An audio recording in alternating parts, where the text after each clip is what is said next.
इंदौर शहर में शहरी और ग्रामीण कांग्रेस कमेटी की बैठक में शामिल होने आए केंद्रीय सचिव और मध्य प्रदेश सह प्रभारी संजय दत्त ने मीडिया से चर्चा की और 2 दिन से जारी बैठक की जानकारी दी, जहां उन्होंने महाराष्ट्र और हरियाणा चुनाव में ईवीएम के मुद्दे को फिर से दोहराया और भाजपा को बैलेट पेपर से चुनाव कराने की चुनौती भी दी।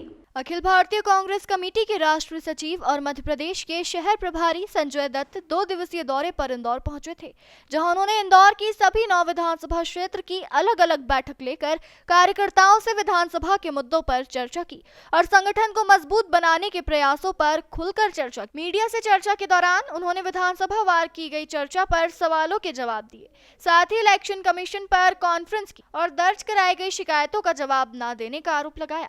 दत्त ने कहा कि महाराष्ट्र में मतदान के दिन इलेक्शन कमीशन ने शाम 5 बजे 55% मतदान होना बताया और अंतिम गिनती रात 11 बजे जारी की, जहां इलेक्शन कमीशन ने 76 लाख अतिरिक्त वोट डाले जाने की जानकारी दी। यह कैसे संभव है? वहीं उन्होंने भाजपा पर आरोप लगाते हुए कहा कि भाजपा नेता खुद ईवीएम हैक होने की बात स्वीकार कर चुके हैं। ऐसे में भाजपा को अगले चुनाव ईवीएम की बजाय बैलेट पेपर से करवाना चाहिए। देखिए, प्रदेश कांग्रेस अध्यक्ष सम्माननीय जीतू पटवारी जी और हमारे सीएलपी लीडर सम्माननीय उमंग सिंगार जी, इनको जब से केंद्रीय नेतृत्व ने ये जिम्मेदारी सौंपी है, सभी वरिष्ठ नेताओं को से सलाह मशवरा करके, उनका आशीर्वाद लेके, उनसे मार्गदर्शन लेके जो है वो प्रदेश के हर जिले का दौरा करके संगठन को मजबूती देने का ये प्रयास कर रहे हैं। और साथ में ही हमारे दूसरे सभी जो वरिष्ठ नेता हैं प्रदेश के, वो भी अपने तरीके से दिए हुए विभागों में, जिलों में दिए हुए जो भी मिशन और टास्क उनको है, उसके अनुसार वो प्रयास कर रहे हैं। और इस सब के बीच में जोड़ने वाली कड़ी जो है, हमारे अखिल भारतीय कांग्रेस कमेटी के महामंत्री, कांग्रेस के राष्ट्रीय नेता जो है सम्माननीय जितेंद्र सिंह जी ने सभी को, संगठन के लोगों को, प्रमुख नेताओं को जोड़ने का काम किया और समय समय पे आगे का रोड मैप तैयार करने के लिए प्रदेश स्तर पे प्रदेश कांग्रेस के सभी वरिष्ठ नेताओं की बैठक लेके आम सहमति से कार्यक्रम तैयार किए गए। आप सभी जानते हैं कि प्रदेश कांग्रेस कमेटी की पूर्ण रचना की गई। पुरानी जो कमेटी थी वो काफ़ी समय से कार्यरत थी, तो जैसे प्रक्रिया होती है पार्टी की, उसको डिसॉल्व करके नई कमेटी बनाई गई। नई कमेटी बनाने के बाद जो है ये तय हुआ कि जो हमारे उपाध्यक्ष हैं उन सभी को प्रमुख टास्क दिए जाएंगे और जो हमारे महामंत्री, सचिव और सह सचिव हैं उनको जिलों का प्रभार दिया जाएगा, ताकि जिलों में जाके वो सबसे पहले हमारे कार्यकर्ताओं की बात सुने और उस प्रक्रिया में स्थानिक भावना जान के आगे उस स्तर पे संगठन को ताकत देने के लिए जो कदम उठाने हैं वो प्रयत्न प्रदेश नेतृत्व द्वारा किए जाएंगे। और अब जैसे अखिल भारतीय कांग्रेस कमेटी के तरफ से मेरे साथ हमारे 3 और साथी इस प्रदेश में कार्यरत हैं। एक मैं हूँ, एक चंदन यादव जी हैं, आनंद चौधरी जी हैं और सह सचिव रणविजय भाई हैं। तो हमें एक मोटे तौर पे 14, 15, 16 जिलों का प्रभार दिया गया है। तो जैसे कि मेरे पास झाबुआ है, अलीराजपुर है, बड़वानी है, खरगोन है, खंडवा है, बुरहानपुर है, हरदा है, भोपाल है, आगर मालवा है, शाजापुर है, उज्जैन है, देवास है, इंदौर है, धार है। 14 जिलों का प्रभार मुझे दिया गया, इसी तरीके से हमारे साथियों को। और इंदौर जिले में चूँकि ये मध्य प्रदेश का सबसे प्रमुख शहर है, हमारे जो उपाध्यक्ष हैं प्रदेश के तरफ से रवि जोशी जी को और अवनीश भार्गवा जी हमारे वरिष्ठ नेता हैं, इनको, ये महामंत्री हैं, वो उपाध्यक्ष हैं, इनको इंदौर के प्रभारी का शहर और ग्रामीण की जिम्मेदारी सौंपी गई है। और साथ में हमारे साथी हैं, गजेंद्र भाई हैं, तरुण भाई हैं और सोमिल जी का हैं, सोमिल भाई हैं, इनको जिम्मेदारी सौंपी है।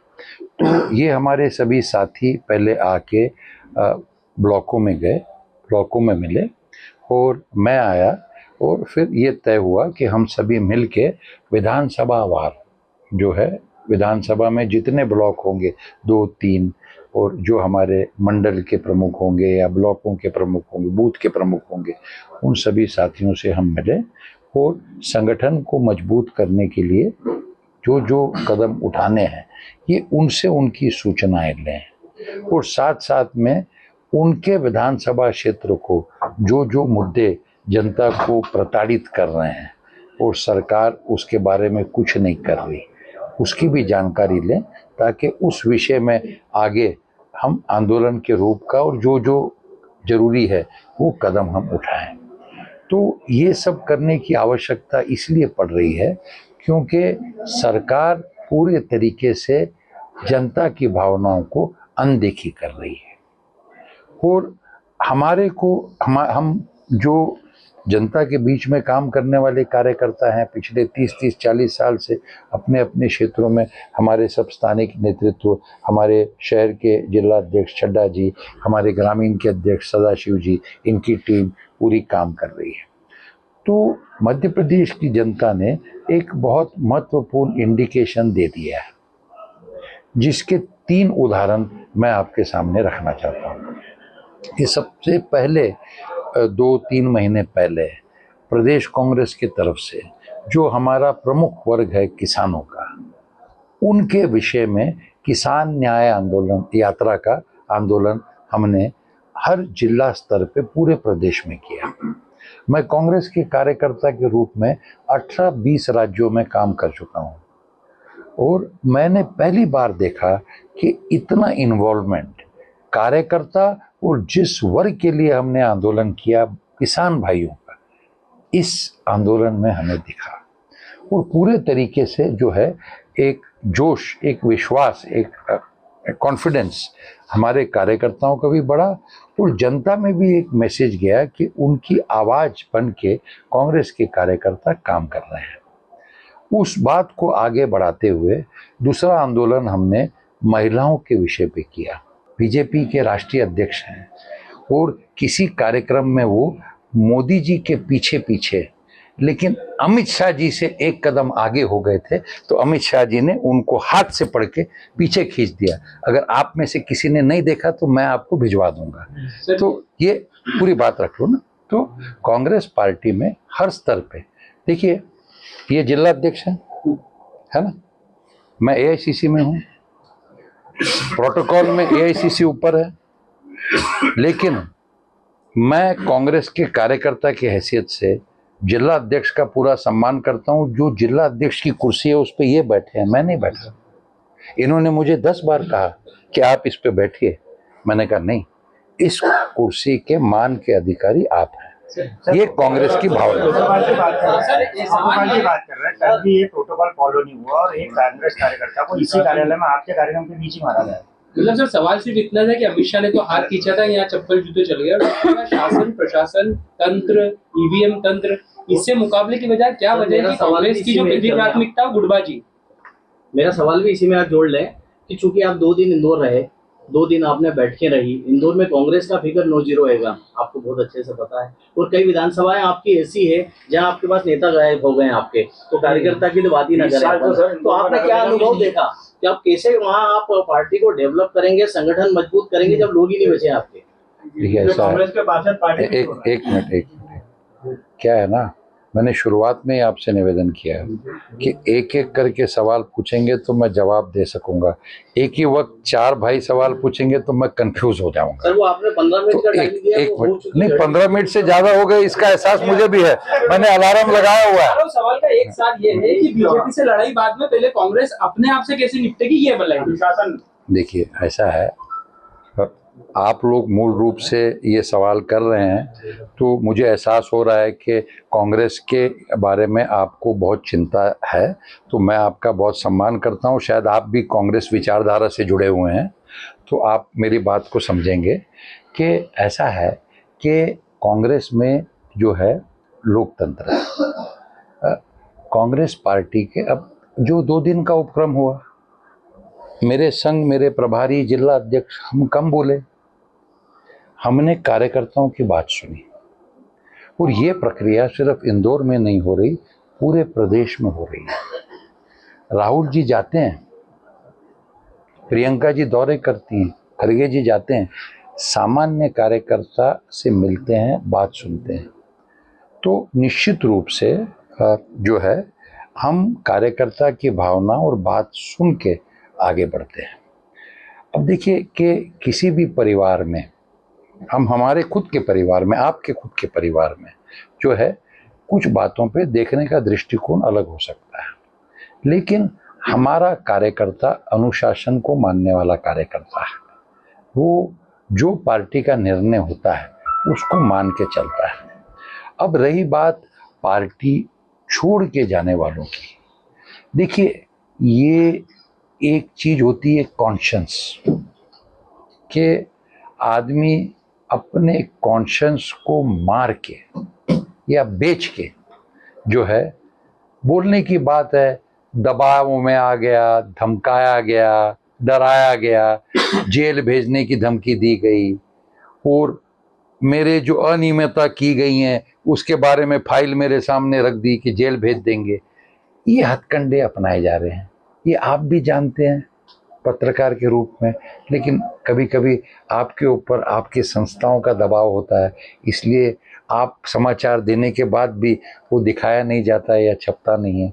तो ये सारी मजबूरियां हम समझते हैं, ये सिस्टम है। आप निश्चित रहिए कि कई बार ऐसा होता है, मैं आपको बताना चाहता हूँ, मुझे आज संगठन में 40-45 साल हो गए, मैं 3 बार विधायक रह चुका। कई बार ऐसा होता है कि चुनाव में हमारा सिस्टम कैसा है, फर्स्ट पास द गोल। चुनाव की प्रक्रिया में कई बार स्थानिक परिस्थिति की ताकत नहीं दिखती, उसका कारण मैं बताता हूँ। 5 साल हमारे कार्यकर्ता संघर्ष करते हैं, मेहनत करते हैं।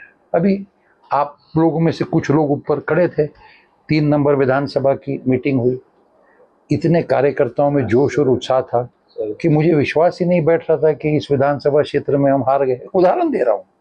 तो कितने कार्यकर्ता ऐसे होते हैं कि 5 साल संघर्ष करते हैं, जनता की आवाज उठाते हैं। लेकिन ये चुनाव की प्रणाली ऐसे बनी हुई है कि चुनाव के दिन वोटर टर्नआउट का प्रतिशत और कौन से पॉकेट से वो टर्नआउट हुआ है, मैं स्पष्ट भाषा में अगर कहूं कि अगर मैं मेरे चुनाव क्षेत्र में चुनाव जीता तो वो इसलिए जीता कि एक तरीके से जो कांग्रेस को समर्थन, कांग्रेस की विचारधारा के लोग थे, उनका टर्नआउट ज्यादा था, दूसरों का कम पड़ गया, मैं चुनाव जीत गया। कहीं पे कांग्रेस के विचारधारा के लोग बाहर नहीं निकल पाए। क्यों? क्योंकि हमारे यहाँ मेरे भाइयों वोटिंग का परसेंटेज होता है 60%, 65, 70, 75, 100 तो नहीं होता, 95 तो नहीं होता। तो इससे फर्क पड़ता है। तो कई बार हम जीती हुई सीट हम हार जाते हैं क्योंकि उसका कारण है वोटिंग दिन पे हमारे। अब कई बार हम देखते हैं मैराथन रेस होती है, 100 मीटर रेस होती है, 200 मीटर रेस, हम ओलंपिक की देखते हैं कि जो वर्ल्ड फेमस होता है, जिसको सब पेपरों ने छापा होता है कि यही जीतेगा, लेकिन उस दिन दौड़ में वो पीछे रह जाता है। हम क्रिकेट के मैच में देखते हैं, हर बार विराट कोहली की सेंचुरी नहीं होती, कई बार हम मैच हार जाते हैं, उस दिन वो नहीं खेलता अच्छा, हार जाते। T20 के मैच में, IPL में देखते हैं अच्छी अच्छी टीम मैच हार जाती है, तो उस दिन का महत्व बहुत है। तो इसलिए हमारा ये संगठन में हमारा प्रयास जारी है। आज भी मैंने इस बात का उल्लेख किया कि 5 वर्ष जनता के बीच में काम करने के साथ साथ चुनावी दिन का प्रबंधन, ये बहुत महत्वपूर्ण है, क्योंकि वो तय करता है कि कौन पार्टी जीतेगी, किसका विधायक बनेगा। तो उस पर हम ध्यान दे रहे हैं।